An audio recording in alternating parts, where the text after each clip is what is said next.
और अब देखते हैं कि आज के इतिहास में क्या लिखा है। वर्ष 1964 में आज ही के दिन दक्षिण अफ्रीका में विश्व के सबसे बड़े नेताओं में से एक नेल्सन मंडेला को उम्र कैद की सजा दी गई थी।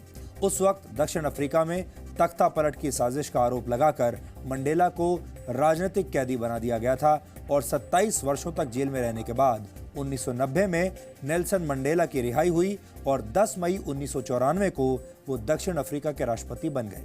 नेल्सन मंडेला को 40 वर्षों में करीब 250 से ज्यादा पुरस्कारों से सम्मानित किया गया, जिनमें 1993 का नोबेल शांति पुरस्कार भी शामिल है। वर्ष 1975 में आज ही के दिन इलाहाबाद हाई कोर्ट ने एक ऐतिहासिक फैसला सुनाया था। अदालत ने भारत की तत्कालीन प्रधानमंत्री इंदिरा गांधी की 1971 के चुनावों में हासिल की गई लोकसभा चुनाव की जीत को अवैध घोषित किया था। इंदिरा गांधी पर चुनाव में सरकारी मशीनरी के दुरुपयोग के आरोप लगे थे। अदालत ने उन्हें पद छोड़ने का आदेश दिया और 6 साल के लिए इंदिरा गांधी के चुनाव लड़ने पर रोक लगा दी। इसके बाद इंदिरा गांधी ने सुप्रीम कोर्ट में इस फैसले को चुनौती दी और आपको ये भी बता दें कि वर्ष 1971 के चुनाव में मिली हार के बाद विपक्षी नेता राजनारायण ने इलाहाबाद हाई कोर्ट में ये याचिका दाखिल की थी, जिसके 4 साल बाद अदालत ने अपना ये फैसला सुनाया और इसी फैसले के बाद 25 जून 1975 को देश में इमरजेंसी लगा दी गई थी। आज world day against child labour है। इस दिन को बाल मजदूरी के खिलाफ जागरूकता फैलाने के लिए मनाया जाता है।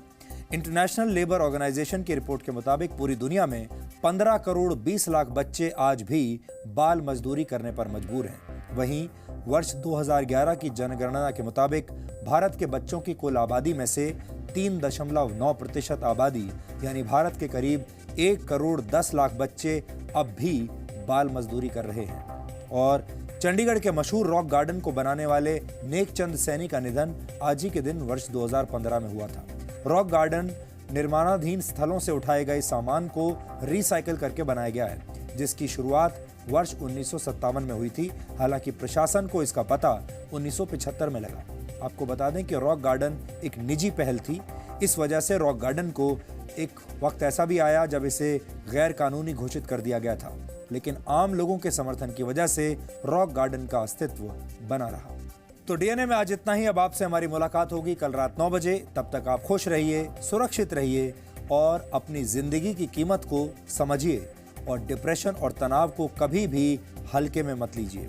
अगर आपको कभी ऐसा लगे कि आप डिप्रेशन में जा रहे हैं तो सबसे पहले अपने परिवार में या अपने किसी करीबी दोस्त से इस बारे में बात कीजिए या फिर डॉक्टर की मदद लीजिए। नमस्कार।